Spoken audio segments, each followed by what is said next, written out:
in this video, we're going to be looking at Baucis and Philemon from the Metamorphoses, Book 6 by Ovid. Now, this version might be slightly different from what you might find online because it's a slightly abridged but also extended version, because that's what we're looking at in the OCR GCSE Latin 2025 to 2026 syllabus. Alright, so the first line. Notice how I have put numbers, the original Latin, and its English translation on here, on each line. Now the numbers, you might be familiar with it because that's what your teacher's resources also do. But the numbers here indicate the word order. So in case you're really stuck, you can just look up at the word order and say, Jupiter came here. So Jupiter is obviously the nominative here. Now you might be wondering, where is the verb? And that's a good instinct, because when doing Latin, you should always look for the verb first. And notice how it's not at the end of the line, but it's actually at the start of the next line. Now, Jupiter came here in mortal form. Notice how specie mortali, they're both ablatives. And the first thing to do with ablative is to supply a preposition. In this case, we put in. So, Jupiter came here in mortal form and with his parent. The cumque is interesting because the que, I just have to note, when you see a que, always place it before whatever it is supplied to. So, in other words, you can think of the que as an et. So, Jupiter huc specie mortali et cum parent. Okay. Who came here with Jupiter? The grandson of Atlantis, the wand bearer. Notice how both of these are nominatives, but they're actually describing the same person, who is Mercury. Those of you who are into Greek or Roman mythology might have already guessed. So, the grandson of Atlantis came here having put his wings away. So what is actually happening here? So Mercury and Jupiter came onto here. Here is actually Earth in mortal form. But why do they have to disguise themselves? Well, Ovid tells us in the next line. Nile domus aedere. Now, if you look at the entire line, and even beyond the line, all the way up to this full stop, you might find yourself in a pickle because there's no verb. And that's not a good start, is it? But what if I told you that there actually is a verb? And it's actually aedere and caulere. So what Ovid is doing here is he's using the present infinitive, or is the historic infinitive. But what's happening here is he's putting down the infinitives, but he actually means for them to be in the indicative. And what this does is it creates a sense of urgency, like an immediacy, pretty much like the historic present. And now, so to translate this as approached and shut. But who are the ones doing the approaching and shutting? Remember to supply the subjects from our previous sentence onto here, because Ovid doesn't always tend to carry forth the subjects. Just try to take the subject of the previous line, unless it's an obvious change. Let's say a change in gender. Now, they approach 1,000 homes. These are in the accusative, looking for a place and rest. Of course, the NT tells us that this is a present participle for a place and rest. And of course, putting the que as an et between locum and requiem.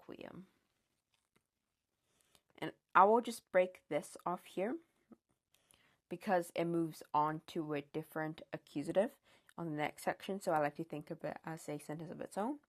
So in the next part, and then 1,000 homes shut their bolts. Now, what's interesting is you might think it's the Jupiter and Mercury, not the Jupiter and Mercury, but the Jupiter and Mercury shutting their bolts. That's different here. Because, you see, while 1,000 homes are infinitives, it's actually the owners who are shutting their bolts. Well, or in a more metaphorical way, it's the homes, the houses that shut their bolts. Now, but how would we know that it's not Jupiter and Mercury? Well, I hate to say it to you, but you just have to know from the context. Now, anyways, 1,000 homes shut their bolts. And what he means by that is 1,000 homes, if you imagine a tour here, they will shut their bolts. That's basically locking out the gods. They're basically not welcomed. Now, that's a nice and easy little phrase on its own. You have the subject, you have the verb, and then you have little tamen. 1, 2, 3. And this is a small one indeed. Parva quidem. Since this is kind of like an aside, like a little comment, I like to just, wrong color.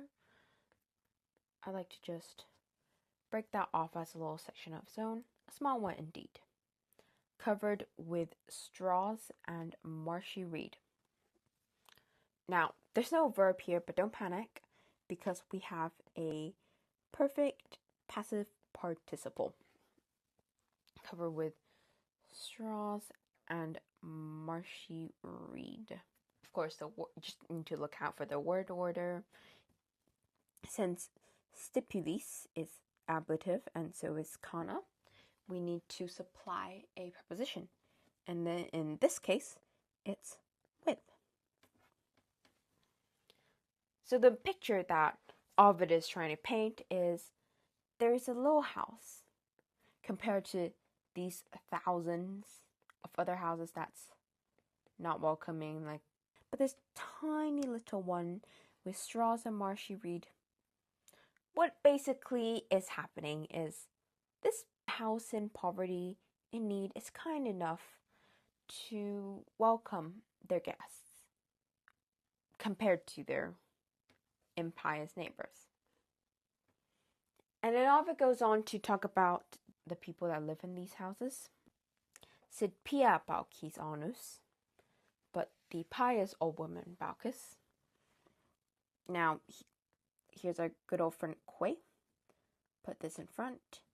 It's an et just to give me a visual separation of the phrases. And similar in age, Philemon. And when he says similar age, he's just saying he's also old. And now the next sentence is a little bit tricky because of the illa. Now, illa sunt annis juncti juvenalibus. Were joined young that age. Now that doesn't make a lot of sense, does it? Because it sure doesn't to me. So, they were joined together in that. Looks like I've made a mistake. I need to put a 4 there, shouldn't I? Because that is actually referring to casa.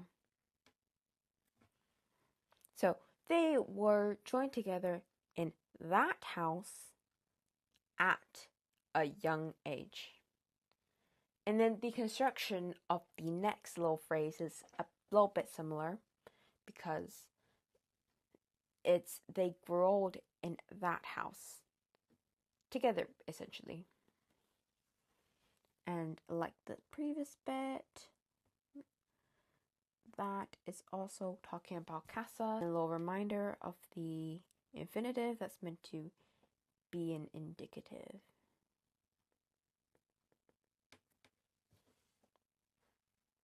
here in the next little section, poverty, acknowledge, make light. Now, I need to change up the word order a little bit because I have made a little mistake. So, as I've told you, the efficere looks infinitive, but it's actually infinitive. So, that makes it the main verb. And we should always translate the main verb first. So, they make light of their poverty. Now, that might sound genitive, but it's actually not. It's they make light of the poverty, but just because of translation purposes, we're just gonna supply a offload here. And this facendo is a gerund. Now, you don't need to know a whole lot about gerunds at GCSEs, so you don't need to worry. The facendo, you just need to translate it as by acknowledging it. And the it refers to the poverty. And for the next little section, I'm not bearing it with the unfair mind. So as you can see here, I also took kind of like a present participle approach with the ferendo, much like the facendo. Of course, the ablative needs a little preposition here, just to add on. That might sound a little bit confusing, even in English, but what he's trying to say is, Ovid and Philemon, they understand that they're poor, and they don't have a grudge against it. But they're all right with their circumstances, and that's something to be praised for. You'll see at the end of the poem. And nor does it matter if you look there for masters or slaves. Now that's quite a low nice section, because he's nice enough to put the actual verb here and not in infinitives. Huzzah! So, nor does it matter, jump right to the end if you look for masters, accusative, or slaves there. And the nay here is just meaning or. The two are the whole house. To point out, domus and duo are both the nominative, and that is because the two are the same, so technically, since they interchange, do the same thing, they're both nominatives. So that's why that little thing happens.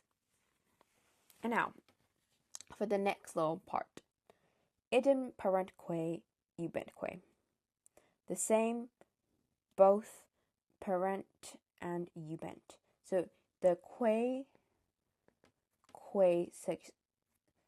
construction is both and what they're referring to is the nominatives here.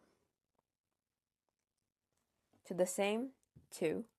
Well, actually, you don't need to do the house, but you can just refer to the two. To the same, to both order and obey. How sweet of them.